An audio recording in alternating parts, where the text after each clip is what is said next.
You know it's going to be one of those days when you're looking for your wife's car keys and instead find a small pharmacy's worth of marital aids that definitely weren't meant for you. I'm talking premium blue pills, fancy lubricant, and condoms so expensive they probably came with their own warranty. I'm Danny, 42 years old, and I troubleshoot network security for a living, which means I'm really good at finding things people don't want found. My wife Lisa works in corporate sales, climbing that ladder one client meeting at a time. Or so I thought. Standing there in our kitchen, holding a bottle of something called Smooth Operator Premium and a pack of condoms that cost more than our monthly Netflix subscription, I felt that familiar itch in my brain, the same one I get when I find a security breach in someone's system.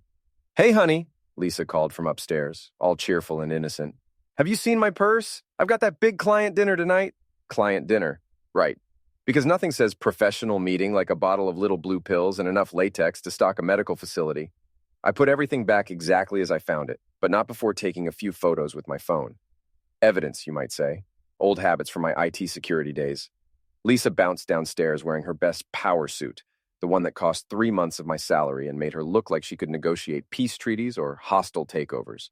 Her hair was perfect, makeup flawless, and she smelled like that expensive perfume she claimed was just for special occasions. "Found them," she announced, snatching the purse from the counter. "Mr. Blackstone is such an important client. This dinner could mean a huge promotion for me." Mr. Blackstone. Preston Blackstone, CEO of some tech startup that had more venture capital than actual products. I'd met him at Lisa's company Christmas party. 6'2", silver hair, the kind of smile that belonged in toothpaste commercials. He'd spent the entire evening talking about his yacht, his cars, and his philosophy of aggressive expansion. "That's great, sweetheart," I said, watching her check her reflection in the hallway mirror. "What time should I expect you home?" "Oh, you know how these corporate dinners go. Could be late, maybe really late. Don't wait up." She kissed my cheek, a quick, distracted peck, and headed for the garage. I watched through the window as her BMW backed out of the driveway, then disappeared around the corner. That's when I got to work. First stop, the internet. Amazing what you can learn about someone when you know where to look. Mr. Preston Blackstone, it turned out, had quite the reputation. 3 marriages, 2 messy divorces, and a pattern of mentoring his female employees. His company's Glassdoor reviews were particularly enlightening. Great benefits, but HR doesn't take harassment complaints seriously, and CEO thinks he's God's gift to women. Second stop, Lisa's laptop. She'd left it charging on the kitchen counter, password protected, but not from someone who understood her patterns. Her birthday, backwards, with our anniversary year. Same password she'd used for everything since college. Her email told quite the story. Months of flirtatious exchanges with Preston. Dinner reservations at expensive restaurants, hotel bookings, and my personal favorite, "Can't wait to see you tonight. I've got a special surprise that'll keep us going all night long." P. The surprise apparently was pharmaceutical. Now, most husbands would probably storm into that restaurant, make a scene, demand explanations. But I've always been more of a chess player than a checkers player. Why have one dramatic confrontation when you could orchestrate a month-long masterpiece of poetic justice? I started with the pills. See, Lisa wasn't the only one who knew about pharmaceuticals. My college roommate Tim worked at a compounding pharmacy, and we'd kept in touch over the years. One quick phone call and a small favor later, I had access to some very interesting substitutes. The blue pills went first. Out came Preston's little helpers. In went the most powerful laxatives money could buy. Same color, nearly identical shape, but with a very different end result. I carefully resealed the bottle, making sure everything looked untouched. Next, the lubricant. This required more creativity. I emptied half the bottle and refilled it with a special mixture. Food-grade hot sauce extract, the kind they use in those challenge restaurants where you have to sign a waiver, mixed with just enough of the original product to maintain consistency. And for the finishing touch, a few drops of that disappearing ink stuff that turns bright red when it gets warm. Finally, the condoms. A sewing needle, carefully applied to create tiny, nearly invisible holes in each wrapper. Not obvious enough to notice in the heat of the moment, but definitely noticeable later. I put everything back in Lisa's purse exactly as I'd found it, then settled in for what I knew would be an entertaining evening. Lisa came home at 2 a.m., makeup smudged, hair disheveled, looking like she'd been through some kind of ordeal. She stumbled into our bedroom, muttering something about food poisoning and never eating sushi again. I pretended to sleep while she showered, a very long shower, I noticed, and crawled into bed beside me. The next morning, she called in sick to work, 3 days later, my phone buzzed with a news alert that made me spit out my morning coffee. Tech CEO hospitalized after incident on private jet. The article was better than I could have hoped for. Preston Blackstone, flying from Seattle to Los Angeles for a critical business meeting, had suffered what the article diplomatically called severe gastrointestinal distress at 35,000 feet. The plane had been forced to make an emergency landing in Sacramento, where Mr. Blackstone was rushed to the hospital, and the aircraft was grounded for extensive cleaning. But the real gold mine was the follow-up story that appeared on social media. Someone on that plane, God bless them, had filmed the whole thing. Not the graphic parts, thankfully, but Preston's stumbling, panicked rush to the bathroom, followed by what sounded like a small explosion, then 20 minutes of the most pitiful groaning I'd ever heard. The video went viral within hours. #executive meltdown was trending on Twitter by lunchtime. Lisa spent the morning glued to her phone, getting increasingly pale as the story developed. When the videos started circulating, she actually gasped out loud. "Poor Preston," she said, trying to sound casual. "He must be so embarrassed." "Who's Preston?" I asked innocently, not looking up from my laptop. "Oh, just someone from work, the CEO of one of our client companies. It's all over the news." Sounds like he had some kind of food poisoning. You mentioned having stomach trouble the other night, too. Maybe you ate at the same place?" Lisa's face went 3 shades paler. "Maybe. Yeah, maybe we did." The beautiful thing about laxatives is their delayed reaction. What Preston had experienced on that plane was probably from pills he'd taken 2 days earlier, expecting a romantic evening. The timing was perfect, right when he needed to be sharp and professional for his most important business meeting of the year. But I wasn't done yet. That afternoon, Lisa announced she needed to visit a client again. Same routine, perfect hair, expensive outfit, mysterious purse contents. This time, I was ready with phase 2. I'd installed a tracking app on her phone weeks ago, part of our family safety plan, I'd told her, in case either of us ever got lost or had an emergency. She'd agreed without thinking about it. The tracker showed her heading to the Grandview Hotel downtown, the same hotel where she'd been meeting Preston for weeks, according to her email history. I gave them an hour to get settled, then made a phone call to the hotel's front desk.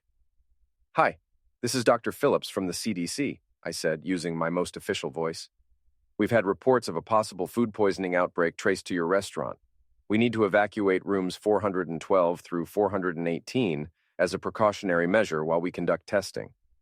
The beauty of bureaucratic panic is that nobody asks too many questions when you mention the CDC and food poisoning. Within minutes, hotel security was knocking on doors, politely asking guests to temporarily relocate while they investigated a potential health concern. I watched from across the street as Lisa and Preston stumbled out of the hotel 15 minutes later, both looking disheveled and panicked. Preston was walking funny, probably the after effects of my special lubricant recipe, and kept looking around like he expected cameras to appear. They split up in the parking lot, Preston heading to his car while Lisa walked to hers. Even from a distance, I could see her limping slightly. My phone rang 20 minutes later. "Danny?" Lisa's voice was shaky, almost panicked. "I'm having some health issues. I might need to see a doctor."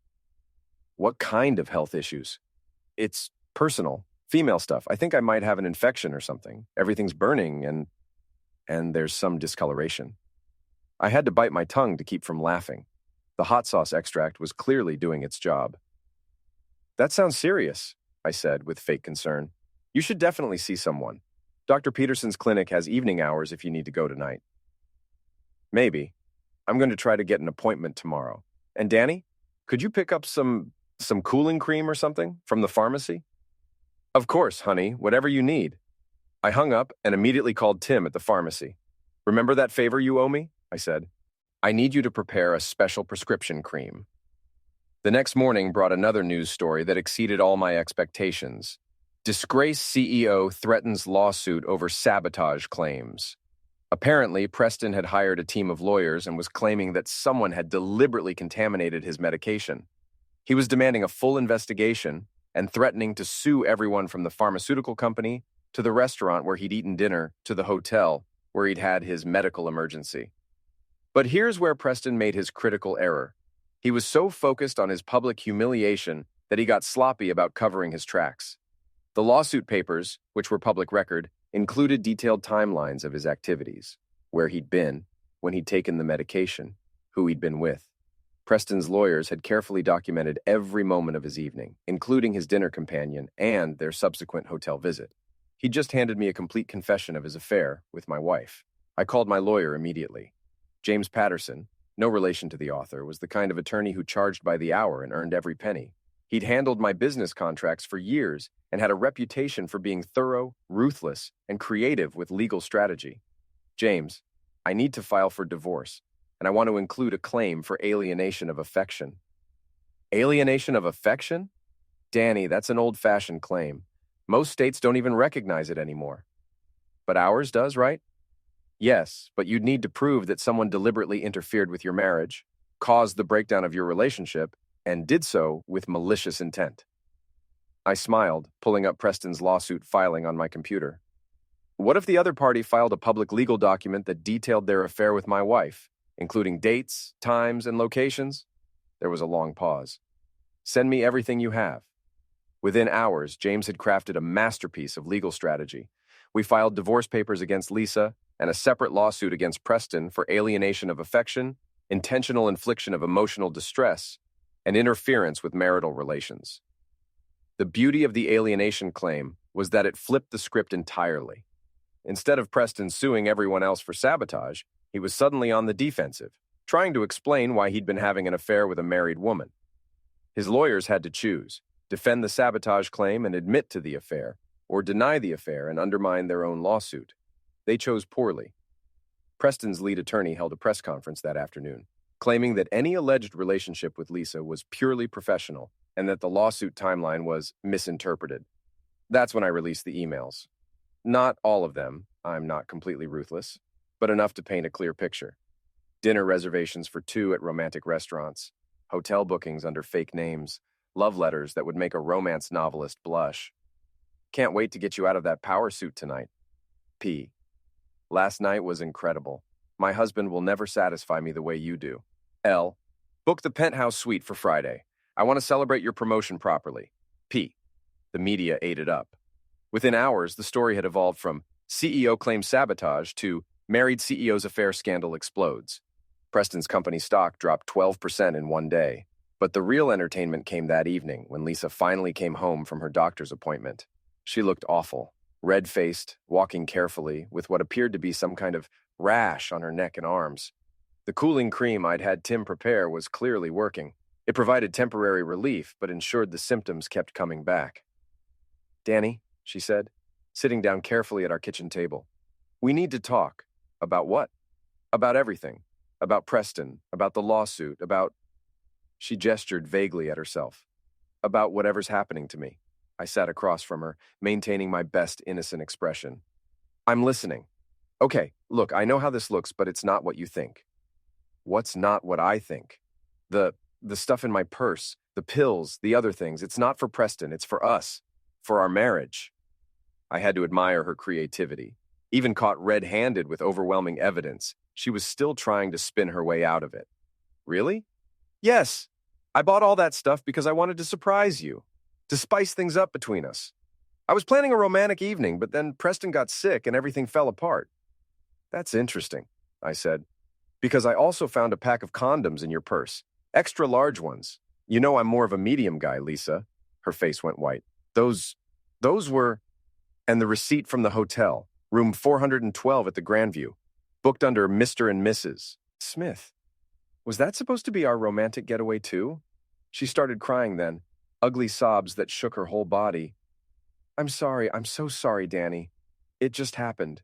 We were working late and he was charming and you were always so busy with work. How long? What? How long have you been sleeping with him? She couldn't look at me. 6 months, maybe 7. And the pills were his idea? He said he wanted to make sure he could perform. He's older, you know. He was self-conscious. I nodded thoughtfully. So you bought them for him, with our money, from our joint account. Danny, please. And the special lubricant was for him too?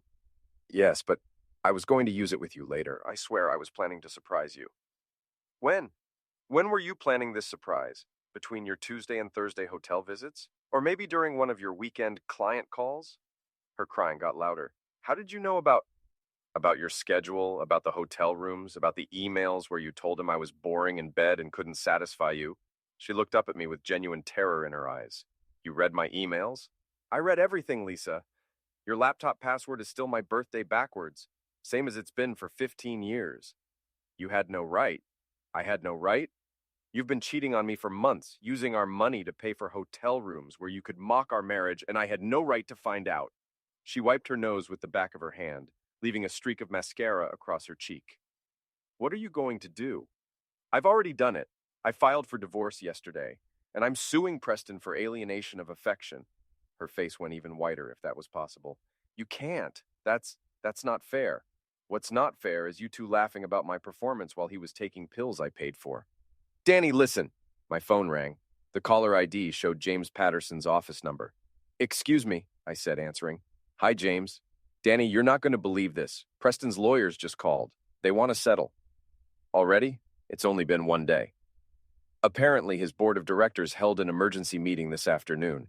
The scandal is destroying their company's reputation. They want this to go away as quickly and quietly as possible. What are they offering?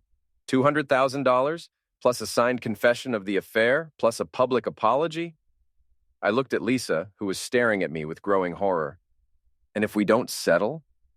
Then it goes to court, where all the evidence becomes public record. The emails, the hotel receipts, the timeline of their relationship.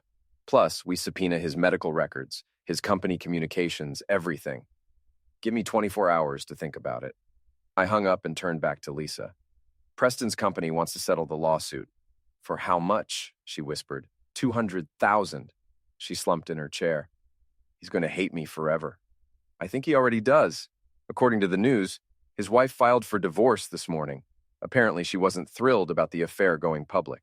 His wife? But he said they were separated. I laughed, and the sound was cold even to me. He lied to you, Lisa, just like you lied to me. What a surprise. What about us? What about our marriage? What marriage? You killed it 6 months ago when you decided Preston's yacht was more interesting than our living room. She started crying again, but this time, there was desperation in it. Please, Danny, I know I messed up, but we can fix this. I'll cut off all contact with Preston. I'll quit my job if I have to. We can go to counseling. It's too late for that. It's not too late. We can work through this. I stood up, looking down at her sitting at our kitchen table, tears streaming down her face, covered in a rash from my special cream, probably still burning from the hot sauce extract. You want to work through this? I asked. Okay, let's work through this. Explain to me how you justify 6 months of lying to my face. I don't know. I was confused, and Preston made me feel special. Explain to me how you justify using our joint savings account to pay for hotel rooms where you could cheat on me. I'll pay it back. Every penny. Explain to me how you justify telling your boyfriend that I was inadequate in bed. She couldn't answer that one. And most importantly, I continued, explain to me how I'm supposed to trust you ever again. You'll just have to give me a chance to earn it back. No, Lisa, I really don't. I walked toward the door, then stopped and turned back. Oh, one more thing.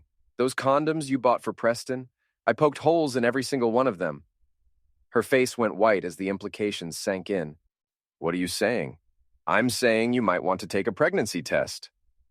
2 weeks later, Lisa was sitting in the same chair at the same kitchen table, but this time she was holding a pregnancy test. It's positive, she said quietly. I nodded, not particularly surprised. Congratulations. Danny, this baby, it could be yours. Could be, I agreed, but probably isn't. We were together. That night 2 months ago, remember? After your company party? I did remember. It was the last time we'd been intimate, and it had been awkward and perfunctory, like checking an item off a to-do list. That was 8 weeks ago, Lisa. If the baby was conceived that night, you'd be showing symptoms by now. Morning sickness, fatigue, all that stuff. I have been tired. You've been tired because you've been burning the candle at both ends, trying to maintain 2 relationships. And you haven't had morning sickness because this pregnancy is much more recent. She stared at the test, tears forming in her eyes. Even if it's not yours, we could raise it together. Lots of couples don't have wives who cheat on them with their business partners and then try to pin the resulting pregnancy on their husbands. I'm not trying to pin anything on anyone. I just think we should consider all possibilities. My phone buzzed with a text message. James Patterson. Settlement approved. Papers signed. Check will be deposited Monday. $200,000, plus Preston's written confession that he'd engaged in an inappropriate relationship with Mrs. Lisa Thompson, causing irreparable harm to her marriage and family. Well, I said, showing Lisa the text. Now we can afford to find out for sure. What do you mean? DNA test. We'll know within a few weeks whose baby you're carrying. Lisa's face crumpled. Danny, please don't make me do that. Can't we just what? Pretend the last 6 months didn't happen? Pretend you didn't cheat on me with your boss? Pretend you didn't use our money to pay for hotel rooms where you could mock our marriage? I never mocked our marriage. I pulled out my phone and scrolled to one of the saved emails. Danny's idea of romance is bringing me coffee in bed and expecting a thank you. Preston knows how to treat a woman like she deserves to be treated. She winced. I was angry when I wrote that. Here's another one. My husband thinks foreplay is asking if I'm ready. You actually care about my pleasure. Stop. Danny's so predictable. Same job, same routine, same everything. Being with you makes me feel alive again. Please stop. I put the phone away.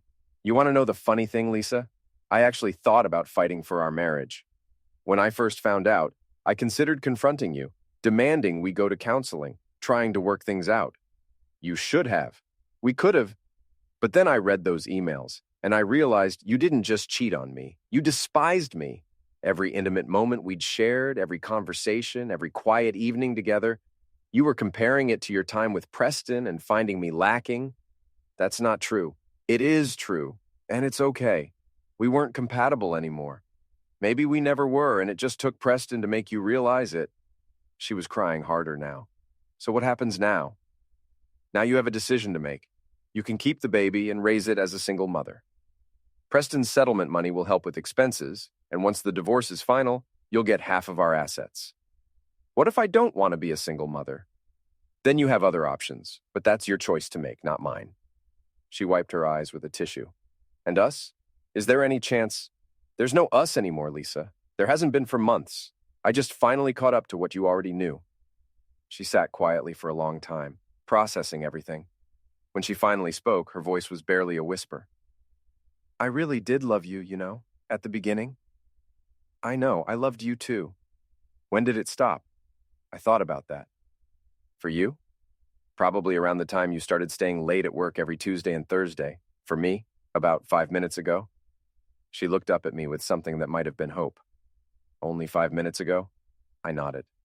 I kept hoping you'd surprise me, that you'd confess, apologize, beg for forgiveness, that you'd prove my little revenge scheme was unnecessary because you actually cared about our marriage. I do care. No, you don't. You care about getting caught. You care about losing your comfortable life. You care about being embarrassed in front of your family and friends.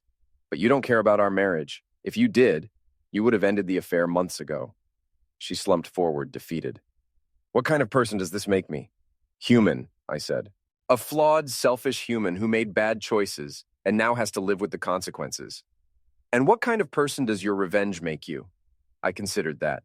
Petty, vindictive. Someone who spent weeks plotting elaborate payback instead of just walking away like a mature adult. Do you regret it? The revenge? No. Every time I see Preston's company stock price drop another point, every time someone shows me that airplane video, every time his lawyers call begging us to stop releasing information, no, I don't regret it. Even if it destroyed 3 lives? It destroyed 1 marriage and 2 reputations. Preston's wife is better off without him, just like I'm better off without you. And Preston himself? He'll recover. Rich, powerful men always do. Lisa stood up slowly, still walking carefully from the lingering effects of my special cream formula. Where do I go now? Wherever you want. Your sister's place in Portland. A hotel. Back to Preston. Though I don't think his wife will appreciate that. Preston won't take me back. His lawyers made it clear that any continued contact with me would jeopardize the settlement. Then you'll figure something else out. You're smart, resourceful, and you've got half of our assets coming to you. You'll land on your feet. She walked toward the door, then stopped.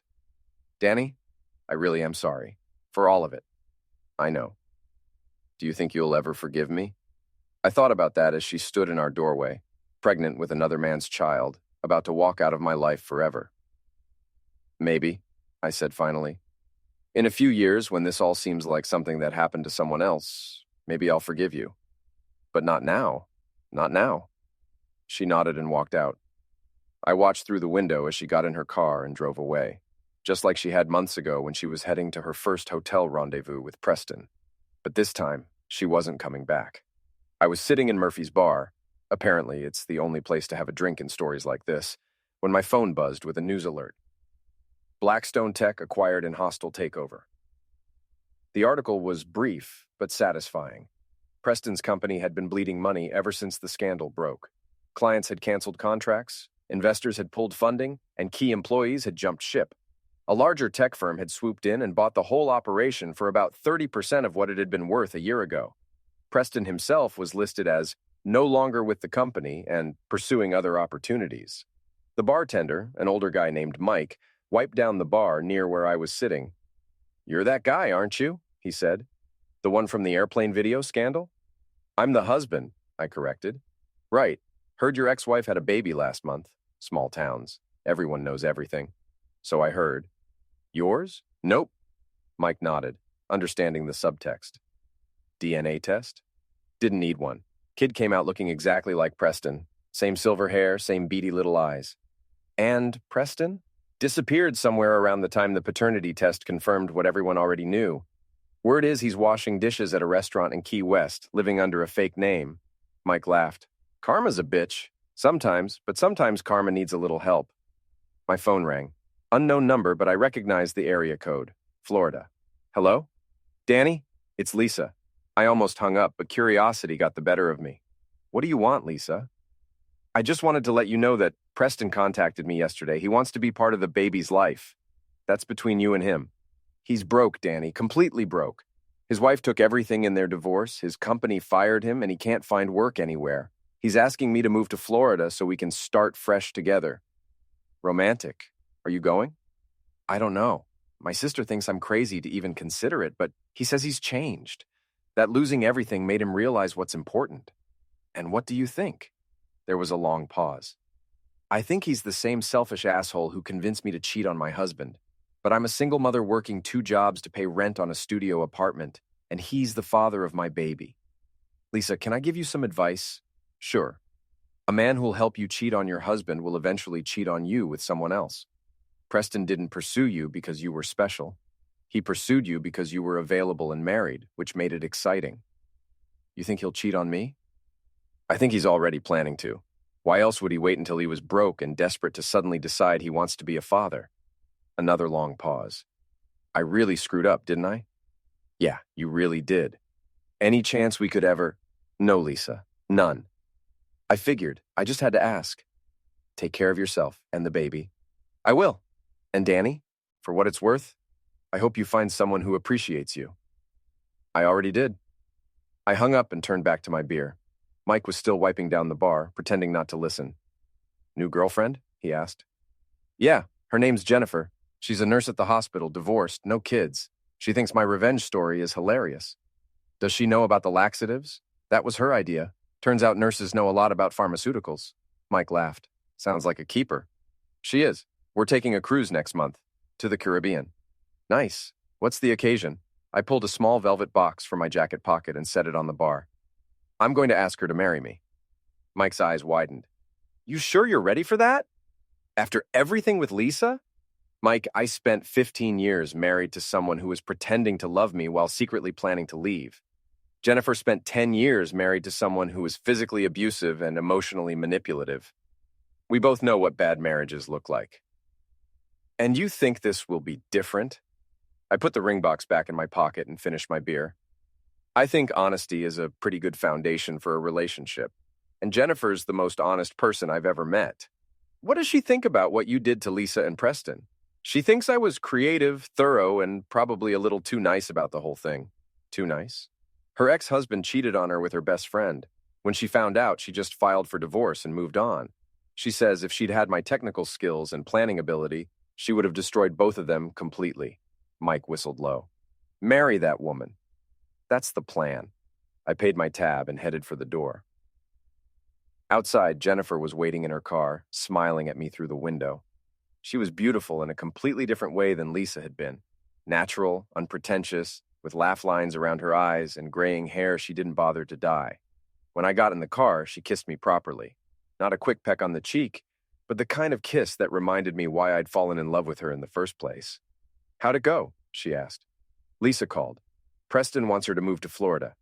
Are you okay with that?" "I'm thrilled. The farther away they are, the better." "And you're sure you're ready for our trip?" I patted the ring box in my pocket. "I've been ready for months." Jennifer smiled and put the car in drive. "Then let's go home and finish packing."